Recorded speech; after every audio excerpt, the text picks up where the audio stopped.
Let's bring in Jonathan Turley, a law professor at George Washington University. Good to have you here, of course, a Fox News contributor. All right, one of the things about yesterday was that President Trump put out a note that said, they took my passports from the safe. And then Justice Department put on background, said, no, we didn't. And then later on, they said, actually, we returned an expired passport. And so the level of confusion surrounding all of this is very frustrating. But DOJ doesn't seem to be able to give straight answers. And if they can't do it quickly, then maybe they should just wait a second rather than making people feel more frustrated. Over to you.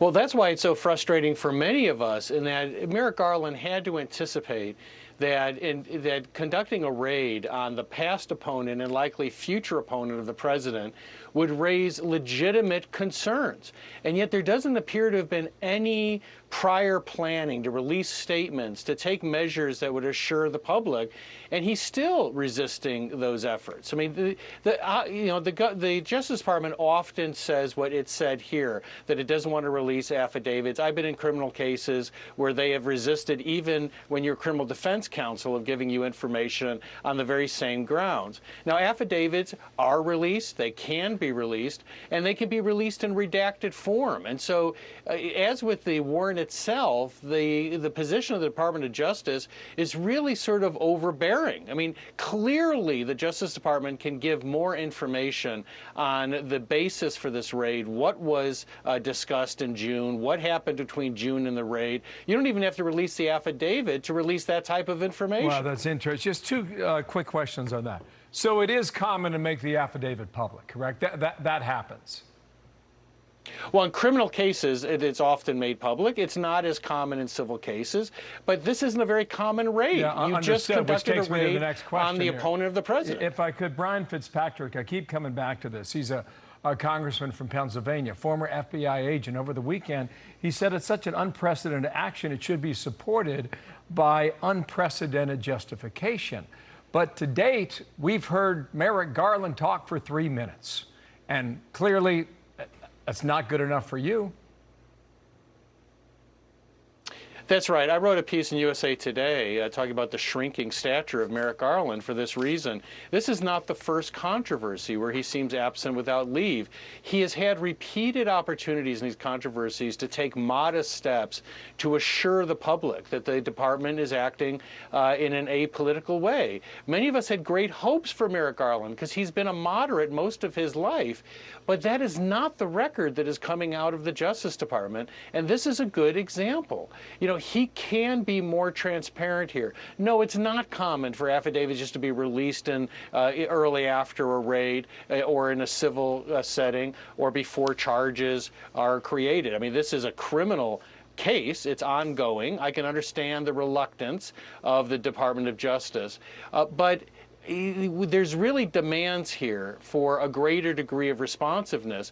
You can release parts of this affidavit. It has happened before, but more importantly, you can respond to these concerns. You can answer the questions.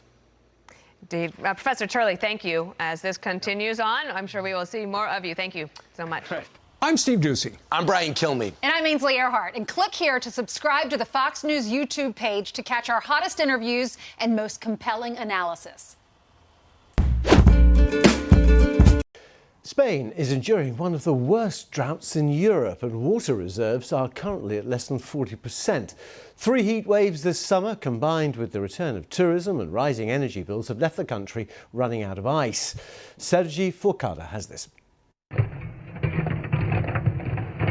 There is no summer break for ice producers in Spain. Some factories are running all day and night to try to keep up with demand. Ice companies did not stockpile enough during the winter months and started production later than usual this year because of soaring power bills. And with tourism back in full swing and a very hot summer, ice has become a hot commodity. With the war in Ukraine, electricity started to skyrocket, and from that moment we were overwhelmed. That is the period during which we normally start to stock the ice for the summer, and with those prices, the cost of using the refrigeration chambers became unsustainable. Some supermarkets have limited the number of ice bags each customer can buy, But in many cases, shelves are empty, and bars and restaurants are also running out of ice. I have to be really careful. I even had to buy ice bags from corner shops that obviously are more expensive than our regular ice distributors. I had to look everywhere because we can't get enough ice. Spain is not only struggling with ice, the lack of rain for months has left the country very dry. Reservoirs are now at 39% of capacity, well below the 10-year average of almost 60% for this time of the year. This is having an impact in farming and in daily life. Some regions have already put water restrictions in place, and the dry spell has changed the landscape in many parts of the country. This church in Catalonia is usually hidden underwater in a reservoir. When water levels are high, all you can see is the tip of the bell tower. But in very dry seasons, like the current one, the entire church is exposed. The building from the 9th century is now attracting visitors, but in other reservoirs, the lack of water is doing exactly the opposite. Shortages in the south of Spain mean no business at this water park for now. Sergi Forcada, BBC News, Sau. In my judgment, President Biden has stepped on every rake in the yard. I don't mean to be unfair, but it's been cringeworthy. He has mismanaged Congress, mismanaged COVID, mismanaged crime, mismanaged the border, mismanaged Afghanistan, mismanaged the economy, mismanaged inflation, and forfeited America's energy independence. Now, President Biden obviously disagrees with that. He says he's doing a swell job, and as evidence, he offers the opinions of experts like Kamala Harris and Prince Harry. But I don't think most Americans are persuaded.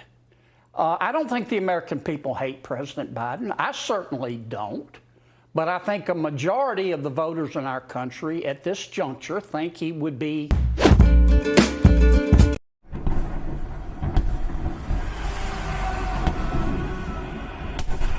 Ебать, аж автобус шевелится.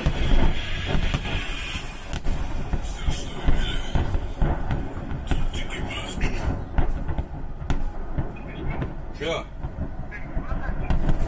Я уехал на Жанкой, поеду, автобус оставлю, все, не пускает вопрос.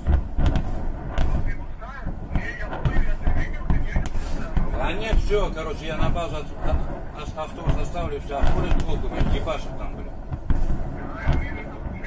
Ух, ебать, они там поразлетали. Алло. Нихера себе. Да какой автобус, бля, ебаный. Это ж автобус шевелится. Now to the former president's influence concerning some high-stakes primaries. In the key state of Wyoming, LizCheney is Trump's biggest Republican critic, making it a battle unlike any other. Our chief Washington correspondent John Karl is in Jackson, Wyoming with the latest on that. Good morning, John. Good morning, Amy. Here in Wyoming, this is no ordinary primary race. This is a battle between Donald Trump and the Republican who has said that she is willing to sacrifice her political career to bring him down. Today's election in Wyoming is a primary battle unlike any other. LizCheney is the most outspoken and most effective critic of Donald Trump in the Republican Party. And voters here in Wyoming seem set to remind her that out here, this is Trump's party. There's a visceral hatred, and this is going to drive people to the polls. Cheney, Wyoming's sole representative in the House, has made this a referendum on the truth, calling out Trump's lies about the 2020 election and vowing she'll fight to make sure he never holds office again. America cannot remain free if we abandon the truth.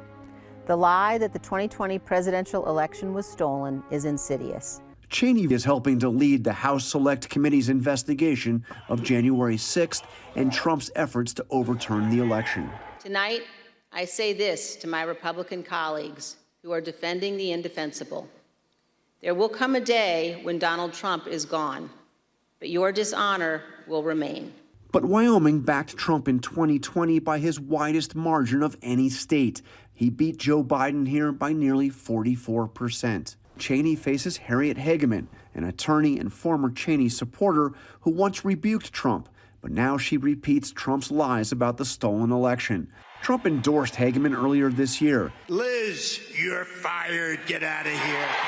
Get out of here. She has also deployed her father, perhaps Wyoming's most famous political figure, former Vice President Dick Cheney. In a campaign ad, the elder Cheney hit back hard at Trump. He's a coward. A real man wouldn't lie to his supporters. Donald Trump is expected to prevail here in Wyoming in this battle against Liz Cheney, but Cheney has made it clear that her fight to keep Donald Trump from returning to power is only just beginning. And Amy, she has not ruled out a run for president. And John Cheney isn't the only Trump critic who is on the ballot today. Yeah, we have Alaska's got a primary today. LisaMurkowsi, who is one of the 7 Republicans in the Senate that voted to convict Donald Trump in the impeachment trial, is on the ballot. She is expected to fare better than Cheney, in part because of how the primary is structured up there. And also, there's a House race in Alaska as well. Sarah Palin, with Trump's support, is fighting to make a political return to power as a member of the House. All right, a lot at stake today. John Carlin, Wyoming, thank you.